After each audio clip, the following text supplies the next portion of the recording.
Zdravo svima, danas ćemo praviti jedan organski preparat koji pomaže orhidejama za pravilan rast, cvetanje, zaštitu i sjaj. Treba će vam bijeli luk koji sadrži mnogo hranljivih materija, vitamina i antioksidanata.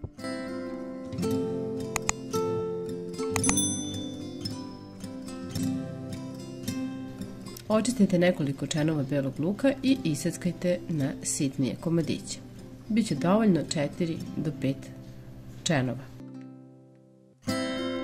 Voda od bijelog luka štiti tlo i utiče na rast, obnavlja gustinu i mekoću lista, a štiti je i od štetočina kao i raznih zaraznih i gljivičnih bolesti. Treba će vam zatim jedna flaša od vode.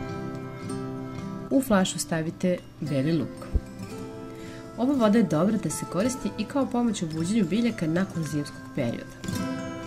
Za tlo u kojem raste orhideja, infuzija od bijelog luka bit će dobra kao prevencija od parazita, gljivica i infekcija, a također će učiniti i da biljka procveta.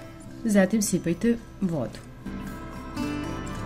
Sipajte oko 1,5 litara vode pa ostavite da prenoći ili da odstoji 24 sata. Kada je voda sa bijelim lukom odstojala, potrebno je da je procedite i njome zalijete biljku.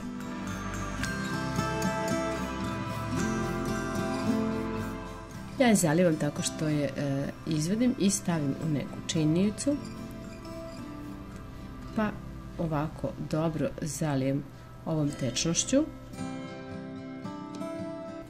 i ostavim da odstoji nekih 20 minuta, a zatim iscedim. Ovo ne radim stalno, već povremeno.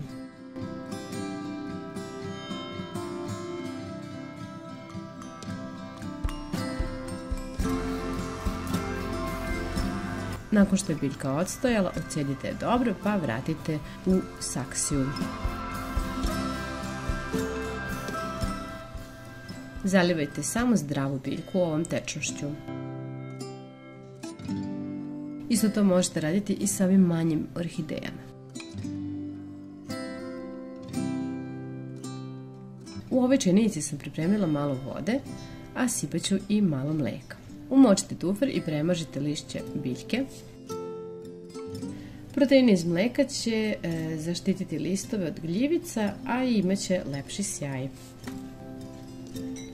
Rezultat će biti vidljiv već nakon prve upotrebe, a za 3 do 4 dana lišće postaje gusto i sjajno. Nakon nedelju dana pojavljuju se i novi korenčići. Možete je koristiti u bilo koje doba godine. Nadam se da će vam ovaj video biti od koristi. Puno vas pozdravljam. Ćao!